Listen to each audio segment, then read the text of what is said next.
इतना बढ़िया श्लोक है ये, क्या कहना। यदृच्छयोपपन्नेन संतुष्टो वर्तते सुखम ना संतुष्टस्त्रिभिर्लोकै ना संतुष्टस्त्रिभिर्लोकै अजितात्मोपसादितैः। देखो,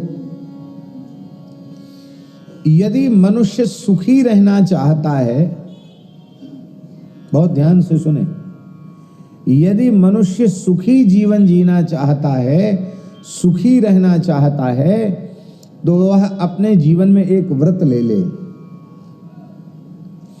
कि हमें अपने परिश्रम से, पुरुषार्थ से, प्रारब्ध के अनुकूल जो कुछ भी मिल जाएगा उतने को ही हम बहुत अधिक मानेंगे और उतने से ही हम संतुष्ट रहेंगे। ऐसा व्रत ले ले कोई मनुष्य, तो इस व्रत से उसके जीवन में कोई भी अभाव उसको पीड़ित नहीं करेगा।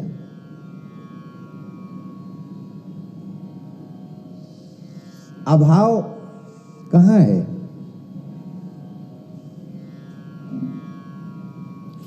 अभाव है हमारी वृत्ति में, और हमारी वृत्ति में यदि अभाव है तो उसकी पूर्ति होने वाली नहीं है। अभाव है हमारे स्वभाव में, और स्वभाव में ही अभाव है तो उसकी पूर्ति होने वाली नहीं है। और इसकी पूर्ति होगी कैसे? कि हमको जो कुछ मिला है हम अपने भीतर से पक्का कर लें कि हम तो इसके लायक भी नहीं थे, ये भी हमारी योग्यता से अधिक दया सागर, कृपा सागर, करुणा सागर भगवान ने दिया है, हम इसके भी योग्य नहीं थे, तो संतुष्टि अपने आप आ जाएगी। और हम तो इससे ज्यादा के लायक थे, हमको चपरासी ही क्यों बना दिया, हमें कलेक्टर क्यों नहीं बनाया, तो रोना पड़ेगा।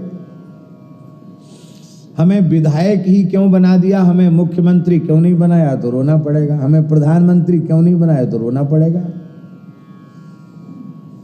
भैया, मरे पीछे न कोई चपरासी है, न कलेक्टर है, न मुख्यमंत्री है, न प्रधानमंत्री है, न अमीर है, न गरीब है, न विद्वान है, न मूर्ख है।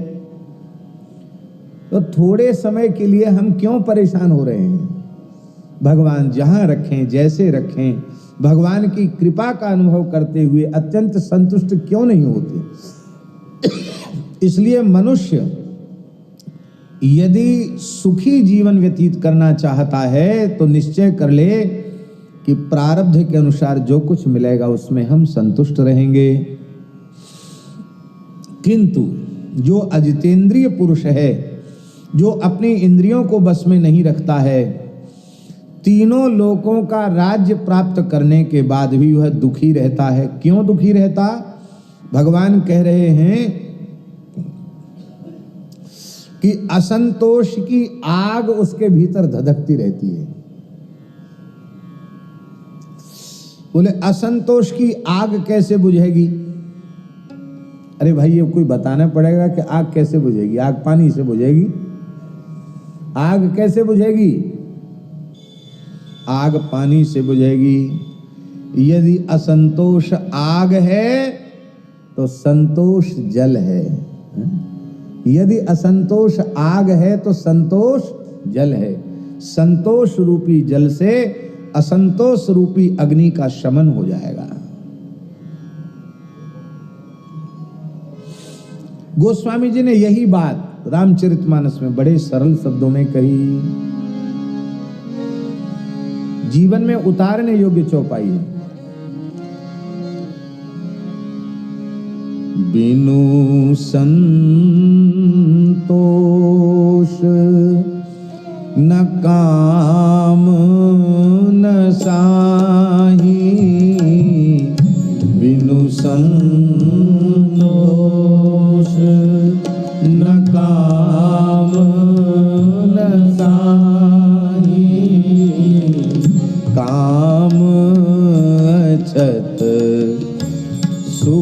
सपने नाही, काम अटत सुख सपने नाही। बिना संतोष के कामनाओं का, इच्छाओं का नाश नहीं होगा। और जब तक कामनाएं, इच्छाएं रहेंगी तब तक जागृत की तो चले क्या, स्वप्न में भी सुख नहीं होगा। बोले कामनाओं का नाश कैसे होगा? संतोष से। संतोष कैसे आवेगा? भोगों को इकट्ठा करने से, भोगने से आवेगा कि भोगों के त्याग से? भजन से संतोष मिलता है।